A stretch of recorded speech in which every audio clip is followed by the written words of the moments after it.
नमस्कार विद्यार्थी मित्रों, मैं प्राध्यापक डॉक्टर विजय वाघ हिंदी विभाग तोष्णीवाल महाविद्यालय सेनगांव जिला हिंगोली से हूँ। विद्यार्थी मित्रों, आपके ही चैनल में आप सभी का मैं हृदय से स्वागत करता हूँ। मित्रों, भारतीय काव्यशास्त्र का जो महत्वपूर्ण अंग है उसे हम देखने वाले हैं।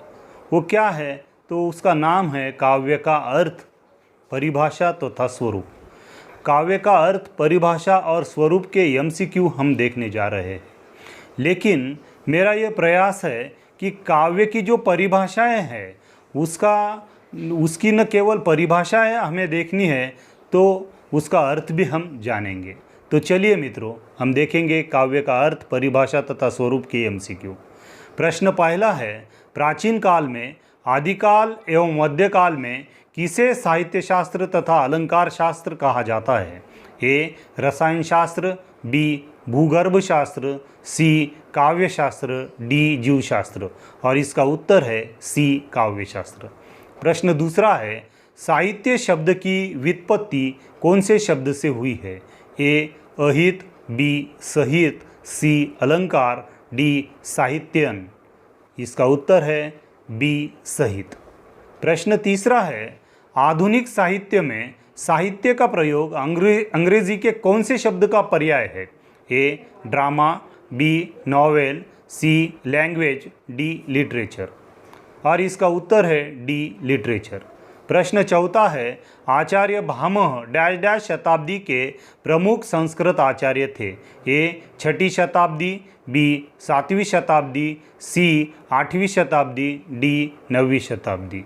और इसका उत्तर है डी. छठी शताब्दी। प्रश्न पांचवा है, आचार्य भामह के काव्य ग्रंथ का नाम क्या है? ए. काव्य प्रकाश, बी. काव्यादर्श, सी. काव्यालंकार, डी. साहित्य दर्पण। और इसका उत्तर है सी. काव्यालंकार।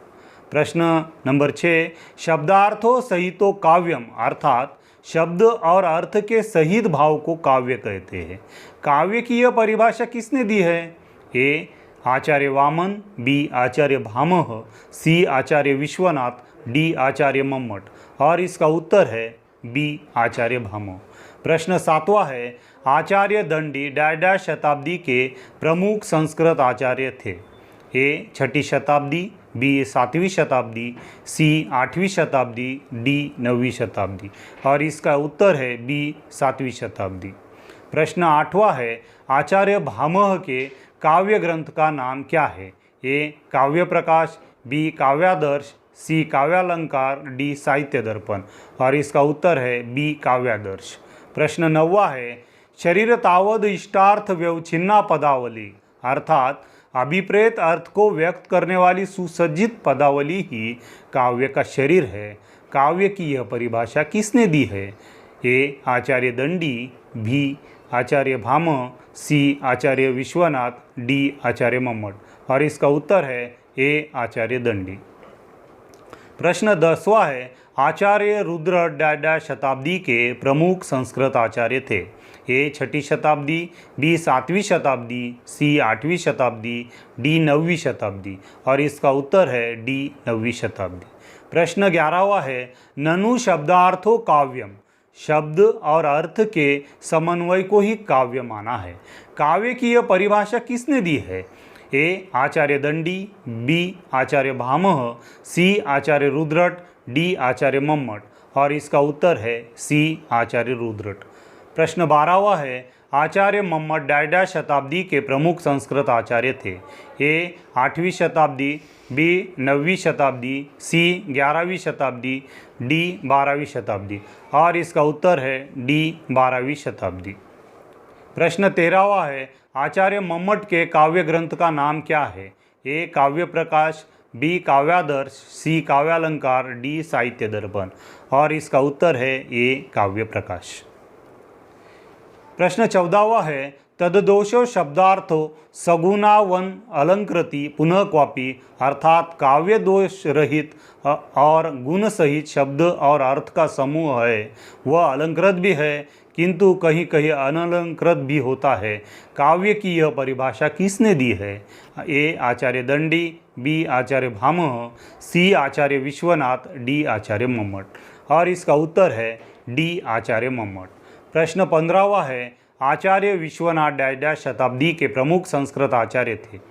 ए 9वीं शताब्दी, बी 11वीं शताब्दी, सी 14वीं शताब्दी, डी 15वीं शताब्दी। और इसका उत्तर है सी 14वीं शताब्दी।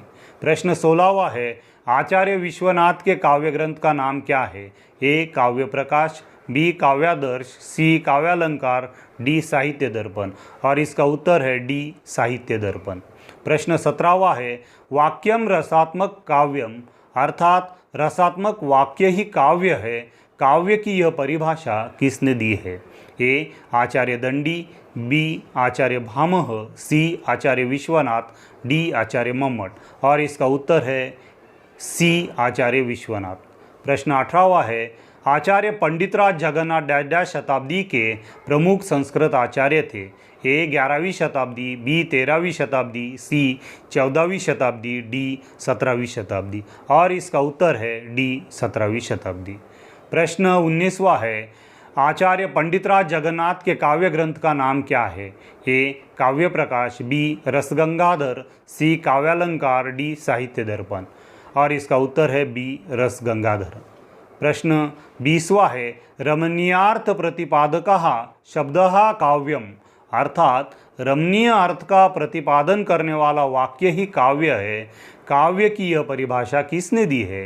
ए आचार्य दंडी, बी आचार्य भामह, सी आचार्य विश्वनाथ, डी आचार्य पंडितराज जगन्नाथ। और इसका उत्तर है डी आचार्य पंडितराज जगन्नाथ।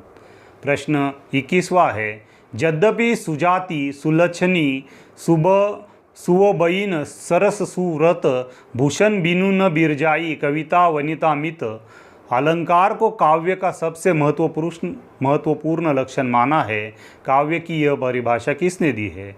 आचार्य चिंतामणि, आचार्य देव, आचार्य केशवदास, आचार्य सुरती मिश्र। और इसका उत्तर है सी आचार्य केशवदास। प्रश्न 22वां है, आचार्य चिंतामणि के काव्य ग्रंथ का नाम क्या है? ए काव्य प्रकाश, बी कवि कुलकल्प ध्रुम, सी काव्यालंकार, डी साहित्य दर्पण। और इसका उत्तर है बी कवि कुलकल्प ध्रुम। प्रश्न 23वां है, आचार्य देव के काव्य ग्रंथ का नाम क्या है? ए काव्य प्रकाश, बी कवि कुलकल्प ध्रुम, सी काव्य रसायन, डी साहित्य दर्पण। और इसका उत्तर है सी काव्य रसायन। प्रश्न 24वां है, शब्द जीव है, अर्थ मन है तथा रसयुक्त सुयश उसका शरीर है, दोनों प्रकार के छंद उसकी गति की गंभीरता के व्यंजक है, काव्य की यह परिभाषा किसने दी है? आचार्य चिंतामणि, आचार्य देव, आचार्य केशवदास, डी आचार्य सुरती मिश्र। और इसका उत्तर है आचार्य देव। प्रश्न 25वां है, आचार्य सुरती मिश्र के काव्य ग्रंथ का नाम क्या है? ए काव्य प्रकाश, बी काव्य सिद्धांत, सी काव्य रसायन, डी साहित्य दर्पण। और इसका उत्तर है बी काव्य सिद्धांत। प्रश्न 26वां है, जिसमें अलौकिक ढंग से मनोरंजनकारी वर्णन रहता है वही काव्य है, काव्य की यह परिभाषा किसने दी है?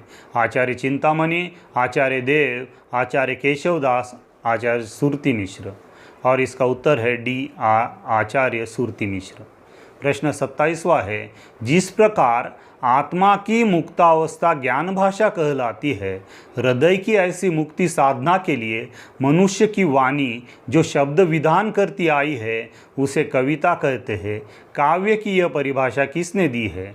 ए आचार्य महावीर प्रसाद द्विवेदी, बी आचार्य रामचंद्र शुक्ल, सी सुदामा पांडे धूमिल, डी महादेवी वर्मा।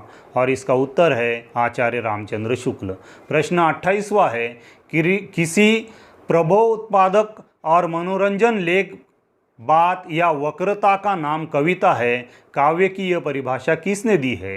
ए आचार्य महावीर प्रसाद द्विवेदी, बी आचार्य रामचंद्र शुक्ल, सी सुदामा पांडे धूमिल, डी महादेवी वर्मा। तो इसका उत्तर है आचार्य महावीर प्रसाद द्विवेदी। प्रश्न 29वां है, कविता शब्द की अदालत में मुजरिम के कटघरे में खड़े बेकसूर आदमी का हलफनामा है, काव्य की यह परिभाषा किसने दी है? आचार्य महावीर प्रसाद द्विवेदी, आचार्य रामचंद्र शुक्ल, सी सुदामा पांडे धूमिल, डी महादेवी वर्मा। इसका उत्तर है सी सुदामा पांडे धूमिल। प्रश्न 30वां है, poetry is an articulate music, अर्थात कविता स्पष्ट संगीत है, काव्य की यह परिभाषा किसने दी है? ए हडसन, बी ड्राइडन, सी डॉक्टर जॉनसन, डी मिल्टन। तो इसका उत्तर है बी ड्राइडन। प्रश्न 31वां है, poetry is an art, art is a imitation of nature, अर्थात काव्य एक कला है और कला प्रकृति का अनुकरण है। काव्य की यह परिभाषा किसने दी है? ए अरस्तु, बी हडसन, सी डॉक्टर जॉनसन, डी मिल्टन। तो इसका उत्तर है ए अरस्तु। प्रश्न 32वां है, पोएट्री इज़ अ मैटेरिकल कंपोजिशन, अर्थात कविता छंदोमय वाणी है। काव्य की यह परिभाषा किसने दी है? ए अरस्तु, बी हडसन, सी डॉक्टर जॉनसन, डी मिल्टन। और इसका उत्तर है सी डॉक्टर जॉनसन।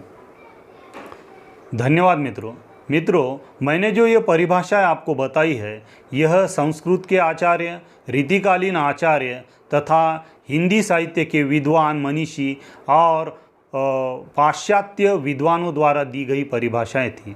हमने वो परिभाषाएं तो देखी ही है, साथ में हमने उसका अर्थ जानने की कोशिश भी की है। धन्यवाद मित्रों। और मेरा या ऐसे ही अगर आप वीडियो देखना चाहते हैं तो मेरे इस चैनल को लाइक कीजिए, सब्सक्राइब